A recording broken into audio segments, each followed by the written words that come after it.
There's one verse that always bothered me in the story of Jesus' crucifixion.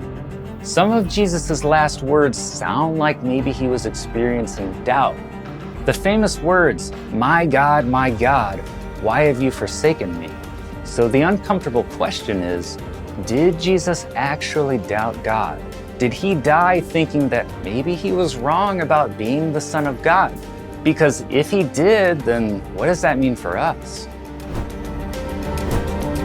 Over the years, I heard people explain this verse as Jesus was just experiencing normal human emotions like any other human being would. That during his death, he felt abandoned by God, which is a reasonable guess, but it just left me confused. During that stage of my life, I was trying to figure out if Jesus really was more than just a man or not.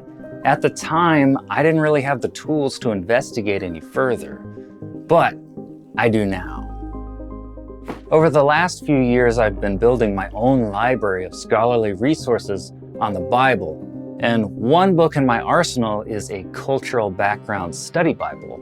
So I opened it up to the crucifixion story in Mark chapter 15. I saw a tiny footnote called a cross-reference, and it said apparently Jesus' words about being forsaken are somehow linked to a verse from the Old Testament. I wonder what we'll find there.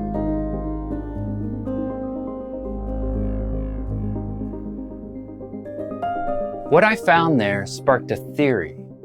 You know when you're hanging out with people who know you really well and you want to voice how you're feeling, but you don't just say it. Instead, you quote a movie or a TV show or a song that explains how you feel.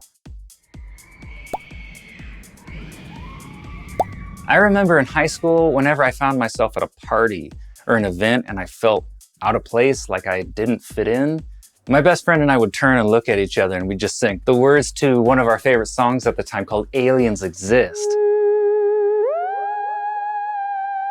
And then we'd laugh, but that song kind of embodied how we felt in that situation.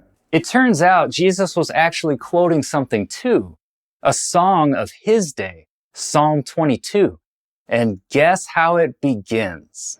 My God, why have you forsaken me? There must be something here that Jesus wanted to say, and he used this psalm to say it as he was dying.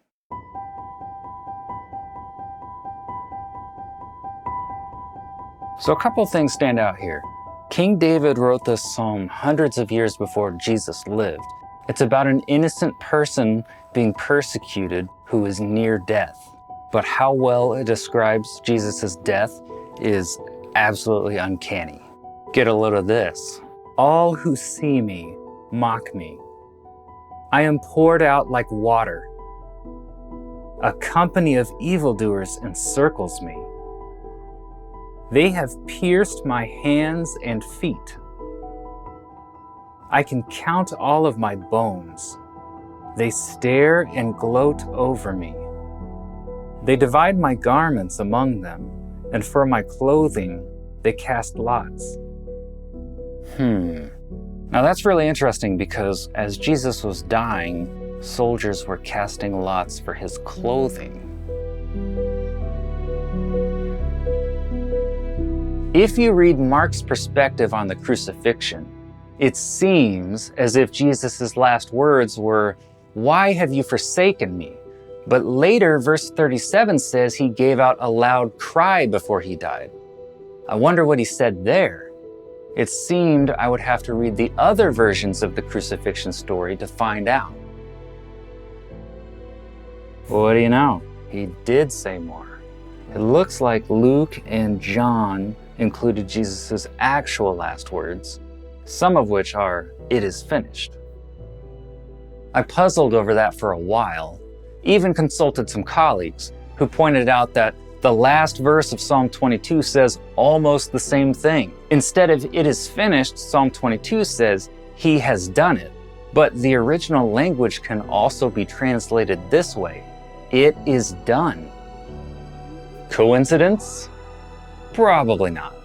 So Jesus quoted the beginning and the end of the psalm.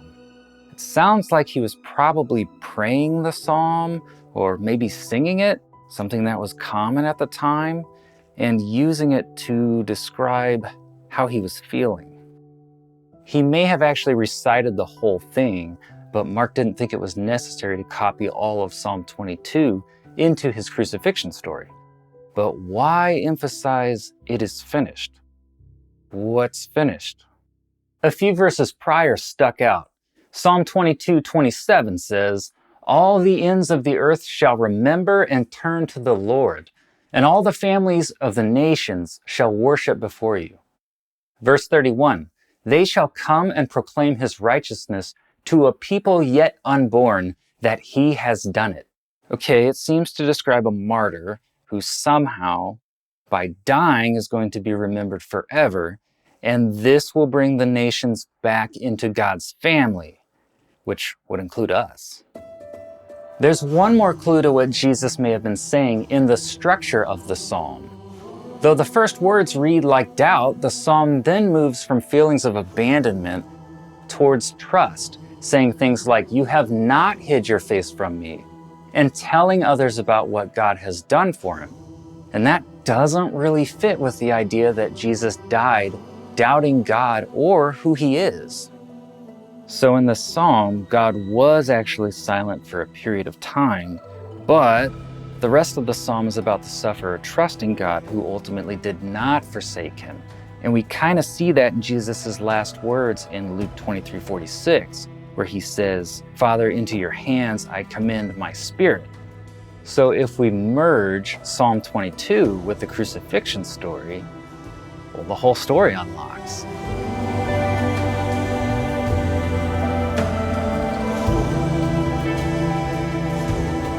Modern readers like us often miss these connections, but many in Mark's original audience would have known exactly where Jesus' words came from. It seems like Jesus didn't die in a state of doubt after all, but knew exactly what he was doing and who he was. He probably quoted the psalm not only to say he was innocent, but that he would be the martyr of all martyrs. The crucifixion was a dark day when God seemed to be silent, but his silence was only temporary. Jesus trusted God to bring him back from the dead. He was about to let everyone know that he controls death, letting all of us know that when we die, it doesn't have to be the end. Up next, these important words of Jesus were lost in translation. What could they be? Watch this video to find out.